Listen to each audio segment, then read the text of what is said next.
11ویں class کے لیے ہے۔ 11ویں جماعت کے نصاب میں علامہ اقبال کی 2 غزلیں ہیں۔ علامہ اقبال سے متعلق تو ہم نے پہلے ہی آپ کو بتایا ہے، اس کے شاعری، اس کے حیات، اس کے کلام کے بارے میں۔ تو غزل نمبر 1 ہے، دل سوز سے خالی ہے نگہ پاک نہیں ہے، پھر اس میں عجب کیا کہ تو بے باک نہیں ہے۔ یہ غزل جو ہے اس میں فلسفہ بھی ہے، شاعری بھی ہے، موسیقی بھی، یعنی کئی چیزوں کا ایک حسین امتزاج اس میں شامل ہے۔ سلاست اور معنی آفرینی بھی ہے، انداز بیان بھی زوردار ہے، نہایت دلکش ہے۔ اب یہاں پر دل سوز سے خالی ہے نگہ پاک نہیں ہے، پھر اس میں عجب کیا کہ تو بے باک نہیں ہے۔ علامہ اقبال یہ جو ہے مخاطب ہے انسان سے،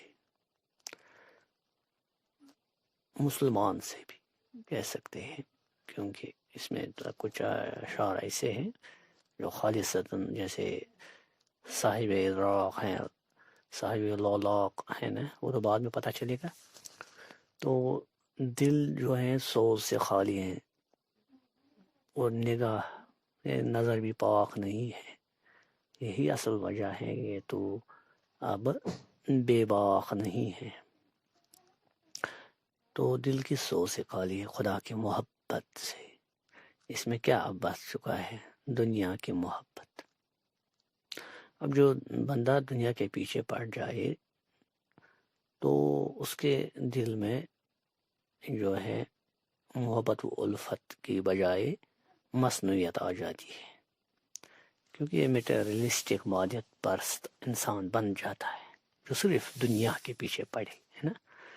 تو اس میں توازن رکھنا چاہیے کہ دنیا بھی اور آخرت بھی، دونوں چیزوں کا خیال رکھنا چاہیے۔ تو اسی لیے کہتے ہیں کہ آج کا یہ مسلمان ہے تو یہ اب اشرف المخلوقات کا جو درجہ تھا اس سے گر چکا ہے ذوق تجلی بھی اسی خاک میں پنہا، غافل تو نرا صاحب ادراک نہیں ہے۔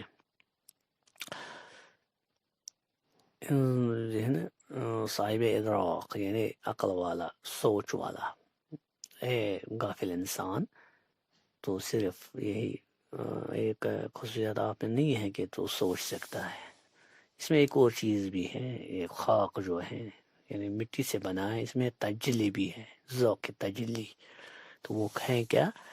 تو یعنی اس میں خدا تعالی نے اپنی روح جو پھونکتی ہے، اسے عشق کا جذبہ پیدا ہوا ہے، عشق رب، وہ بھی اس میں موجود ہے۔ تو اس کی طرح بھی بنا ہو گیا پوشیدہ، تو اس کی طرح بھی دھیان دے۔ وہ آنکھ کے ہیں سرمئی افرنگ سے روشن، پرقار و سخنساز نمناک نہیں ہے۔ تو سرمئی افرنگ، سرما تو لگاتے نا آنکھ میں، لیکن یہاں ترکیب سرمئی افرنگ جو مغرب ہیں، انگریز ہیں، عیسائیت ہیں، انگریزوں کا جو کلچر ہے، جو انسان جس کی آنکھیں صرف اسی کو للچائی ہوئی نظروں سے دیکھتی ہیں، پسند کرتی ہیں، تو وہ کیا بن جائے گی؟ پرقار و سخنساز، مقاربی اور سخنساز باتیں بنانے والے، لیکن نمناک، اس میں انسانی ہمدردی نہیں ہو سکتی۔ کیا صوفی و ملا کو میرے خبر میرے چھنوں کی، ان کا سر دامن بھی ابھی چاک نہیں ہے۔ یعنی جو لوگ یہ سمجھتے ہیں کہ یہ جو ہے صوفی و ملا یعنی رسمی طور پر اسلام کو سمجھتے ہیں کہ یہ جو غاروں میں بیٹھنے والے، اور یہ کہتے ہیں کہ اسلام جو ہے بس عبادت تک ہی محدود ہے، دنیا کے کاروبار سے اس کا کوئی تعلق نہیں ہے، سیاست سے کچھ بھی لینا دینا نہیں ہے، تو ان کو تو وہ ملا اور وہ صوفی قسم کے لوگ، ان کو تو میرے چھنون کی ابھی خبر ہی نہیں ہے۔ یعنی جو عشق میرے اندر ہے اسلام کا عشق اور اسلام کی حقانیت ہے نا، یہ میرا جنون ہے، تو ان کا ساری دامن بھی ابھی چاک نہیں ہے، انہوں نے تو اس ایمان کے دامن کو چھوا تک بھی نہیں ہے۔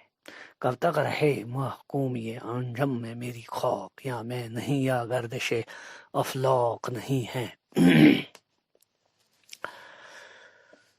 یہ جو اس میں ہے کب تک رہے، یہ ستاروں کا محکوم ہے، ان جو ستاروں کے غلام میری خاک، میں کب تک رہوں گا یہ ستاروں پر ہی بھروسہ کرے، یا میں نہیں یا گردش افلاق نہیں وہ اپنا جذبہ پیش کرنا ہے، خودداری پیش کرنی ہے، تو یا میں رہوں گا نہیں رہوں گا، یا یہ گردش افلاق یعنی زمانہ نہیں رہے گا، ہے نا، یعنی آسمانوں کی گردش نہیں، ایک قسم کا پیغام ہے، انسپائریشن ہے۔ بجلی ہوں نظر کو ہو بیاباں پہ ہے میرے لیے شایاں خسو خاشاک نہیں ہے۔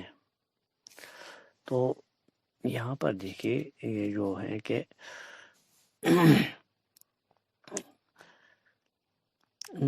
بجلی ہوں نظر کو ہو بیاباں پہ میری جو نظر ہے بجلی کی طرح، کیونکہ بجلی جب گرتی ہے نا کشمیری میں ہم کہتے ہیں ترٹ، سو چھِ پیوان تھزرٕ سے زیادہ، لیکن میری نظر تہِ چھِ واریاہ تھٔز ہے نا، میرے لیے شایاں خس و خاشاک نہیں ہے، میں تو صرف اپنی نظریں اسے خاص گھاس پھوس پر نہیں ٹکا سکتا ہوں، میری نظر بلندی پر ہے، پہاڑوں کی بلندی کی طرح، ہے نا۔ تو عالم ہے فقط مومن جاں کی میراث، مومن نہیں جو صاحب لولاق نہیں ہے۔ تو اس شعر میں براہ راست قرآن حکیم کا فلسفہ حیات صاف لفظ میں پیش کیا گیا ہے۔ صاحب لولاق بہت بلیغ ترکیب ہے، اور اقبال کے اصل و فکر کی بہترین مثال ہے۔ لولاق سے ذات محمد صلی اللہ علیہ وسلم مراد ہے، یعنی اللہ تعالیٰ نے حضرت محمد صلی اللہ علیہ وسلم سے ارشاد فرمایا کہ اگر تو نہ ہوتا تو میں کائنات کو پیدا نہ کرتا۔ دوسرے لفظوں میں خدا نے اس خانہ عالم کو حضور اقدس صلی اللہ علیہ وسلم کی تصدیق یا تصدق میں پیدا کیا ہے، یعنی انہی کے لیے پیدا کیا ہے، اس لیے صاحب لولاق سے مراد حضرت محمد صلی اللہ علیہ وسلم جو ہے نا، تو ان کا امتی، تو مومن نہیں جو صاحب لولاق، یعنی کوئی اگر دعویٰ کرے کہ میں مسلمان ہوں اور عشق رسول نہ ہو اس میں، تو اس کا جو دعویٰ ہے ادھورا ہے، جیسے حدیث شریف میں بھی آیا ہے لا یؤمن احدکم حتی اکون احب الیہ من والدہ وولدہ والناس اجمعین، یعنی جب تک میں کسی انسان کو اس کے اولاد جائیداد مال اپنی زندگی سے بھی زیادہ پیارا نہ بن جاؤ۔ تو یہ تھا تھوڑا بہت اس میں جو ہے نا مختصراً ان اشعار کی تشریح، اگر وہ اس کی تشریح اور طرح سے کریں گے تو خوب اس کے لیے بہت ٹائم لگے گا، فی الحال تو آپ کو سمجھنے کے لیے اتنا کافی ہے، شکریہ۔